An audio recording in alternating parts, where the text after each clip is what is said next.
Gran, 59, trains with Ukraine's Home Guard as everyday people take up arms to defend borders from Russia. A Gran has taken up arms to defend Ukraine against Russia as she signed up for her country's Home Guard to face down Vladimir Putin. Rumia, 59, was joined by hundreds of other everyday people who are preparing to protect their homes from a potentially imminent invasion. Rumia is preparing to defend her home against Russia. Credit, AP. The drill instructor helps the Gran with her wooden assault rifle. Credit, AP. Everyday people are preparing to take up arms against Russia. Credit, Doug Seberg. The little lad is preparing to do his part as he joins in the drills. Credit, Doug Seberg. It was the first time that the administrative clerk had joined the training with Ukraine's Territorial Defense Forces, TDF.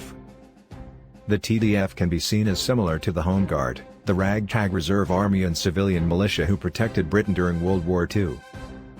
Rumia is from the Crimean Tartar ethnic group who are native to the Crimean Peninsula, which was illegally annexed by Russia in 2014. And now she was pictured training with a wooden gun alongside other volunteer soldiers, including children and youngsters, on the outskirts of Kiev. One little lad, aged 4, joined in the drills which helped prepare the civilians amid fears of a full-scale invasion. Russia has always denied any aggressive intent to Ukraine. But despite this, Putin has massed more than 100,000 troops along the Russian border with Ukraine and in neighboring Belarus. Ukrainian officials in the West fear there could be an attack over the next month, with a flurry of cyber attacks and flashes of violence in the Donbas region. The Donbas has been at war since 2014 as Russian-backed separatists fight to break away from the Ukraine. Kiev and Moscow have been feuding for the past 8 years as Russia doesn't like the fact Ukraine is becoming closer to the West.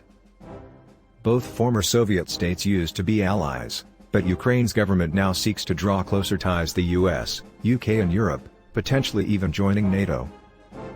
Paranoid leader Vlad sees Kiev signing up for the defensive alliance as a direct threat to Russia. Ukraine's leaders have urged their people not to panic as the shadow of invasion looms, but they are taking no chances.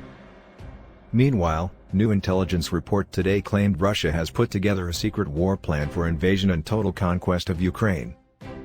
As reported in the German publication Bild, a foreign intelligence service says it has gathered details of Russia's post-war plans for Ukraine, which it says are currently being discussed in top Russian military circles.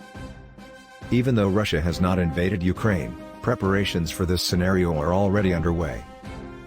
According to the report, the Russian army plans to encircle and besiege Ukraine's major cities after destroying the country's forces in the field. After this, Secret Service sleeper cells already smuggled into Ukraine, as well as local politicians loyal to Vladimir Putin, would be activated in the towns, while Secret Service agents would penetrate into the cities. They would have the task of establishing pro-Russia leaderships in the cities which would then agree on the surrender and handover to the Russian occupiers. The boy, 4, poses with the rest of the volunteers. Credit, Doug Seberg.